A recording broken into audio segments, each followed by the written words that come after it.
Good morning, everybody. I'm here together with my colleague Robert, who's sitting in the audience over there, and who has been instrumental in actually pulling together the presentation. Normally, I don't have as low a voice as now. I've got a cold, but as I've been told, lower voices make more convincing presenters. Maybe for once, having a cold is an upside today.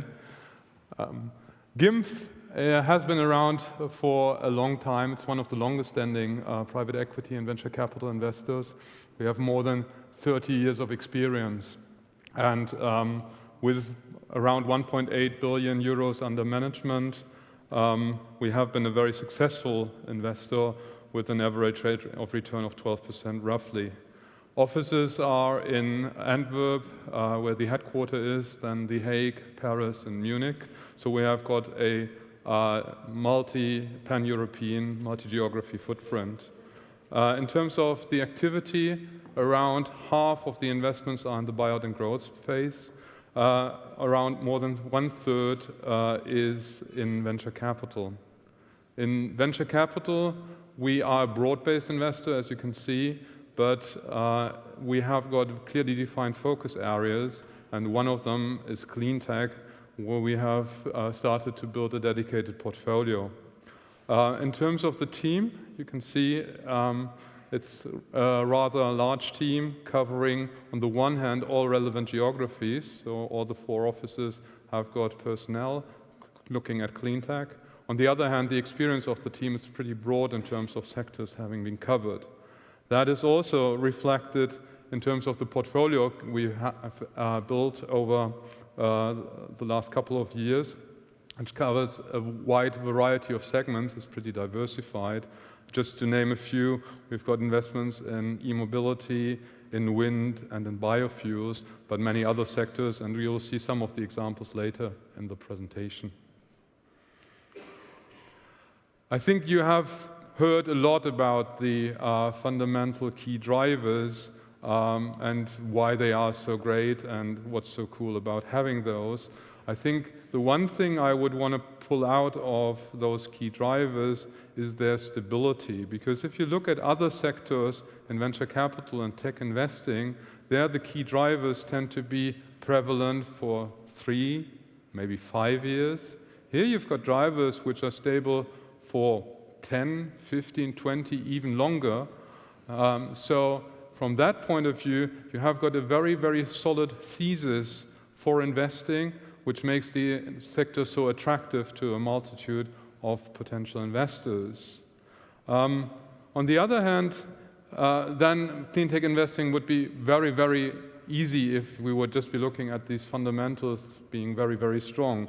But on the other hand, there are obviously quite a few risks, some relating to the sector being relatively in a nascent stage, some being more endemic to the general nature of the sector. And I don't want to go through all of the risk-return issues we are seeing in the sectors, but I'm going to pull out some of them. But the way we investors think about the sector is obviously in terms of risk and return of investments in the space. If we look at maybe one topic is market risk. I think in terms of market risk, what you see is many of the products people develop for cleantech market in general, and that goes across all the broad spectrum of cleantech you can see, tend to be quite high-priced, high sales ticket items. So by that nature, they are already more difficult to sell than a lower ticket item, because people will think long and hard whether they want to make such a big investment into a product of the company. And then, especially if it's young companies, that's even harder to make. And on top of that, the potential buyers are often industrial or other mature and pretty conservative companies. For them, buying into a new technology is even a tougher step. So with all that, you come to relatively long sales cycles generalizing across the space. Having long sales cycles then on top means, as a consequence, that market adoption is going to be very hard to predict, and timing of markets is very hard to foresee. So from that perspective, there is probably more market risk here often than in other sectors of tech investing. Another interesting point is execution risk. If you look at execution risk, it's all, on the one hand, obviously boils down to the team. And on the team side, I think we have got tremendous talent here in Europe, especially on the technology side. We see a lot of great ideas, people coming out with great products. I think there, this technology focus and sometimes also an idealistic view of why people want to do these products is a great base, but needs to be complemented because just with that great base, you lack execution skills in terms of managerial capabilities or financial skills and so forth. So in general, also due to this being a relatively nascent sector, the amount of repeat entrepreneurs is limited. And that's why actually the talent pool, which is already endemic to the sector on the startup side, is limited in terms of skill set. So that is another risk we are seeing, and sometimes we need to mitigate. The last point I want to pull out is the financial risk. We have heard a lot about clean tech companies often requiring a lot of money. Comes, as a matter of fact, also from selling things which cost a lot, which have a lot of cogs to actually produce. There, the issue for us is that we see a lot of the clean tech investors starting to move more into later stages. So from that point of view, there is, in our perception at least, less capital available from the institutional investor side. I think if you look at the risk side, that's one part of the whole thing. The other part of the topic is the exit side. And there, I guess yesterday there has already been a speech about maybe it's still early days in clean tech investing, and that may be a reason why there are not too many exits to be seen. I think the other point there is also linked to the nascent nature of the sector, which is there are not so many repeat buyers identified yet as in other tech segments where a lot of the big companies, the leading technology companies, have bought a multitude of companies. Now, this is all sounds very negative, and it shouldn't be, because there are also ways of mitigating the risks.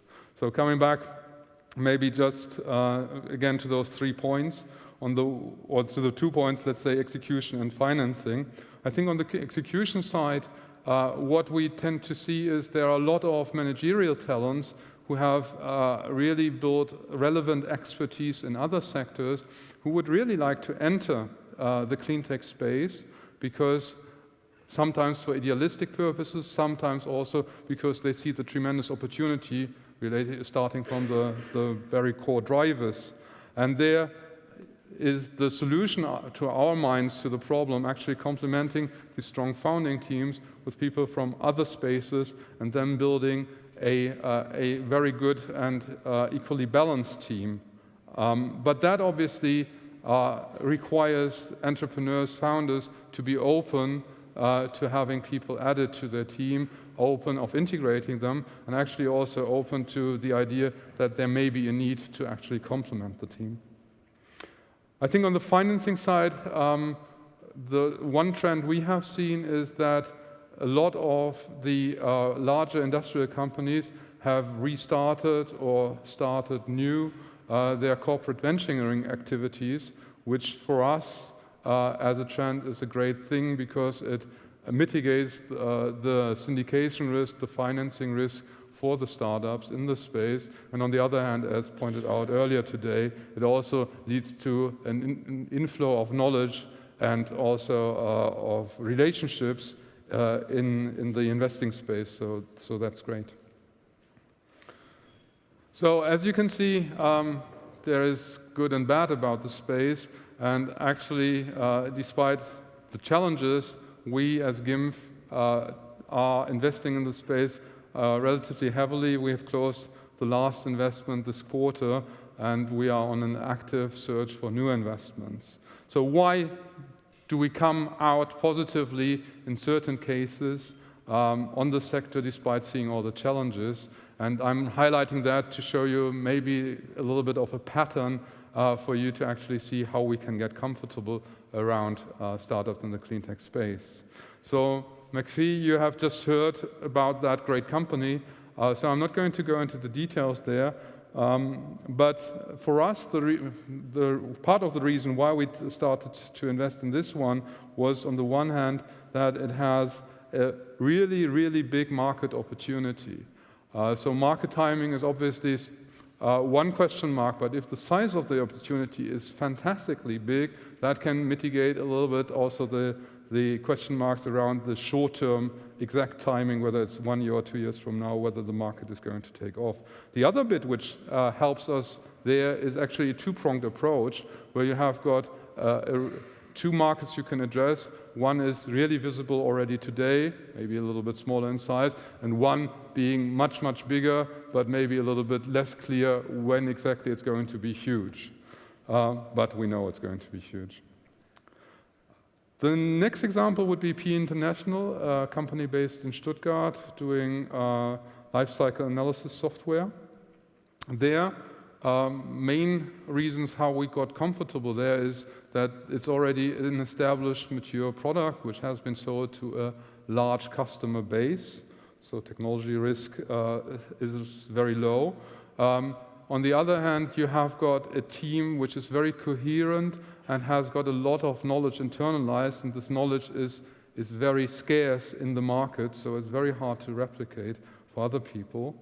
And if you look at the application, it has got multiple applications, this product, which again makes market risk less of an issue.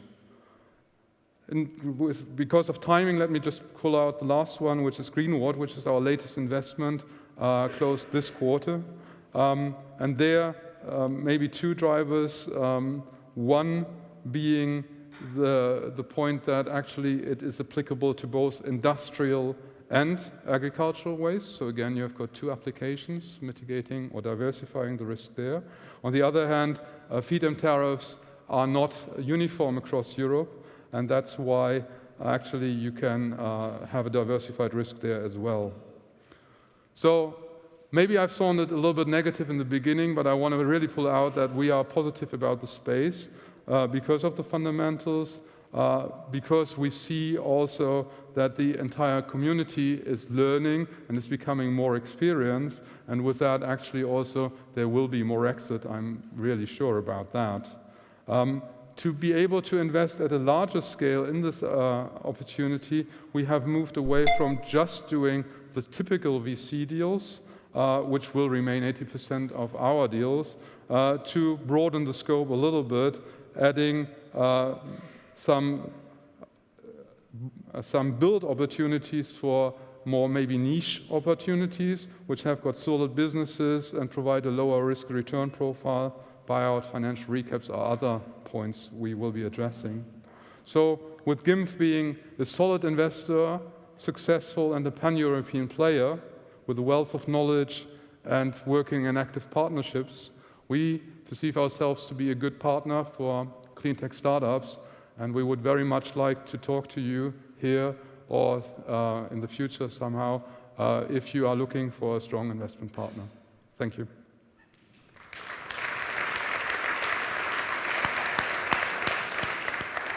Do you have a question for Hansjoerg? There's a question from Benny. Mr. Schwalbe, just one short question. How do you deal with what you call execution risk? Because I see it personally with respect to my very own ideas.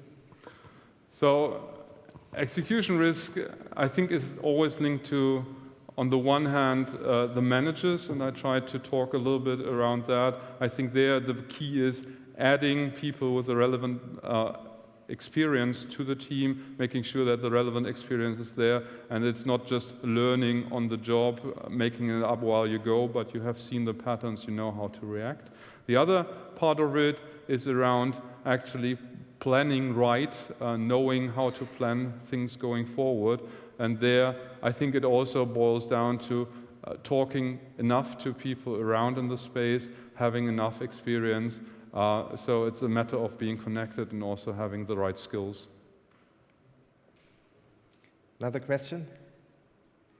All right, one more time. Thank you, Hansjoerg. Thank you very much.